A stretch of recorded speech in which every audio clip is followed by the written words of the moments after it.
இயேசு கிறிஸ்துவில் பிரியமான உறவுகளே, இன்று நாளிலே நாம் ஆண்டினுடைய இறுதி நாள், அதாவது புதிய ஆண்டில் அடியெடுத்து வைக்க காத்திருக்கிறோம்.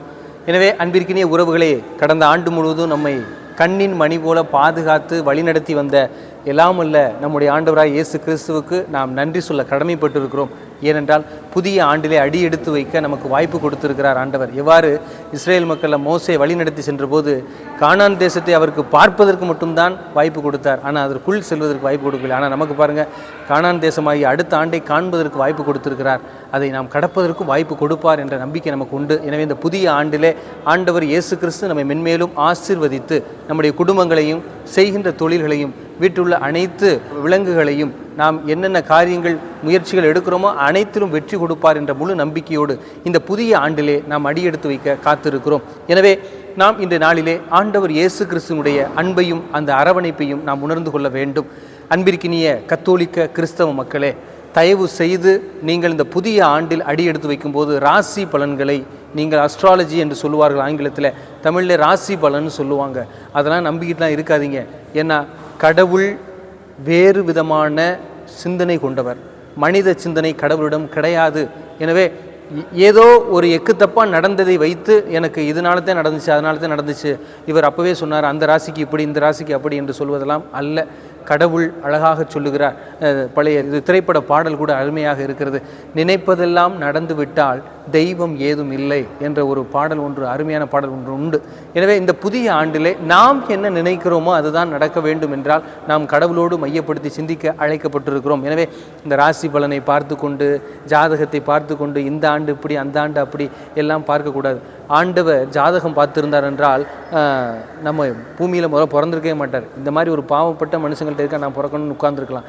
ஆண்டவர் நேரங்காலம் பார்க்குறான்னு பார்த்துருந்தா, இடம் வசதியான இடம், நல்ல ஒரு வாஸ்து பார்த்து கட்டிய இடம் என்று பார்த்திருந்தார் என்றால் அவர் மாட்டு கொட்டகையிலே பிறந்திருக்க மாட்டார். எனவே ஆண்டவரை போல அவருடைய மக்களாக வாழ இந்த ஆண்டிலே நாம் முயற்சி செய்வோம். இந்த ஆண்டு நமக்கு ஒரு சிறப்பான ஆண்டாக அமைய இறைவன், எல்லாமல்ல இறைவனிடம் நாம் அன்றாடி கேட்டுக்கொள்வோம்.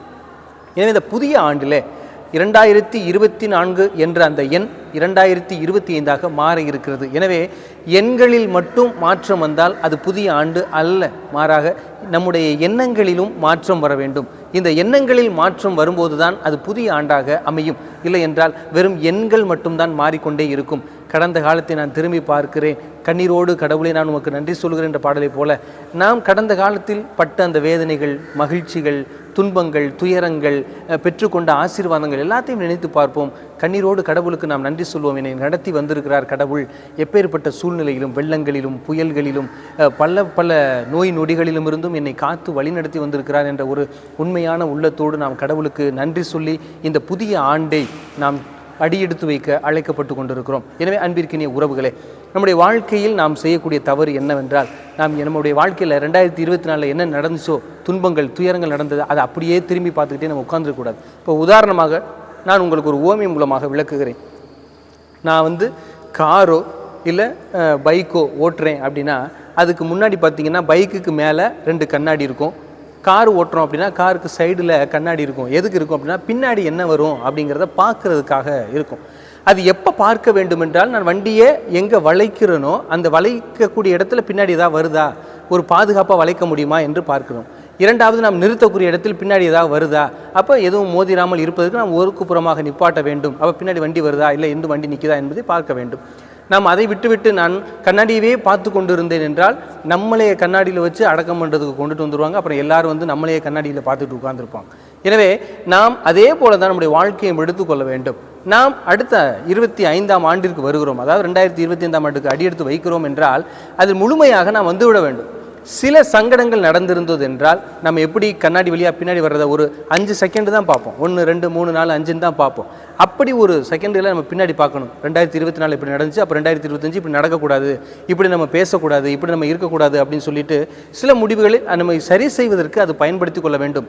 அதை விட்டுட்டு நான் இன்னும் 2025க்குள்ளே வரமாட்டேன், 2024 தான் இருப்பேன், மனசில் பகையோடையும் கோபத்தோடையும் அக்னி நெருப்போடையும் தான் இருப்பேன் அப்படின்னு சொல்லி முடிவெடுத்தோம் என்றால் நமக்கு புதிய ஆண்டு எந்த வருஷமும் கிடையாது. எனவே புதிய ஆண்டு நான் அருமையாக கொண்டாட வேண்டும் என்றால் நாம் ஜெபிக்க வேண்டும். இந்த புதிய ஆண்டில் பல பேர் என்ன பண்ணுறாங்க, யங்ஸ்டர்ஸ், அதாவது சின்ன குழந்தைங்கள்லேருந்து பெரியவங்க வரைக்கும் என்ன எடுக்கிறாங்க, நான் இதை செய்வேன் அதை செய்வேன்னு ஒரு நோட்டு போட்டு உட்காந்து எழுத ஆரம்பிச்சிடுறாங்க. A4 சீட் எடுத்துக்கிட்டு அப்படியே கடக்கடன்னு எழுதி அதை லேமினேஷன் போட்டு வீட்டில் மாட்டி வச்சுட்டு நான் அதை செய்வேன் இதை செய்வேன்னு செய்கிறாங்க. அப்படிலாம் நம்ம எடுத்து அதை செய்ய முடியாமல் போய் மன கஷ்டப்பட்டு அந்த ஆண்டும் பழைய ஆண்டாகவே போய்விடும். எனவே புதிய ஆண்டில் நாம் கடையை எடுத்து வைக்கிறோம். அந்த ஆண்டு எனக்கு என்ன சொல்ல இருக்கிறது, அந்த ஆண்டில் நான் என்ன செய்ய இருக்கிறேன் என்பதை நாம் ஆணித்தரமாக செய்ய வேண்டும். ஆண்டவர் சொல்லுகிறார், 2 கட்டளைகளிலேயே அடக்கி விடுகிறார். ஒன்று, எல்லாவற்றிற்கும் மேலாக கடவுளை அன்பு செய்ய வேண்டும். எனவே இந்த புதிய ஆண்டிலே நாம் எல்லாவற்றிற்கும் மேலாக கடவுளை அன்பு செய்வோம். அப்பொழுதுதான் மற்றவை மூலமாக, இந்த பொருட்களின் மூலமாக, நபர்களின் மூலமாக நமக்கு எந்த துன்பங்கள் ஏற்பட்டாலும் அது நமக்கு ஒரு பொருட்டை படுத்த மாட்டோம் என்பது உண்மை. 2வது, உன்னை அன்பு செய்வது போல நீ பிறரையும் அன்பு செய் என்பது. அப்போ 2வது கட்டளையாகி அந்த கட்டளையில் தான் நம்ம கொஞ்சம் கஷ்டப்படுறோம். என்னையே நான் அன்பு செய்ய முடியலை, அதனால் மற்றவங்களையும் அன்பு செய்ய முடியலை. இந்த புதிய ஆண்டு நமக்கு புதிய ஆண்டாக இருக்க வேண்டுமென்றால் இந்த 2 கட்டளைகளையும் நாம் பயன்படுத்தி பார்ப்போம்.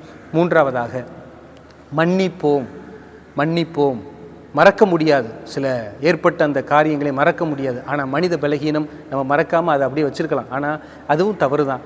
நம்ம மன்னிப்பு என்ற ஒரு மருந்தின் மூலமாக நம்ம அவங்களுக்கு மருந்து போடலை, நான் மன்னிக்கிறது மூலமாக எனக்கு துரோகம் செஞ்சவங்களை நான் மன்னிக்க முடியாது அப்படின்னா நமக்கே மருந்து போட முடியாது. அப்போ மன்னிப்பு என்பது அவங்களுக்கு, நமக்கு துரோகம் இழைத்தவர்களுக்கு அல்ல, மாறாக நமக்கு கொடுக்கக்கூடிய ஒரு அருமையான மருந்து அந்த மன்னிப்பு.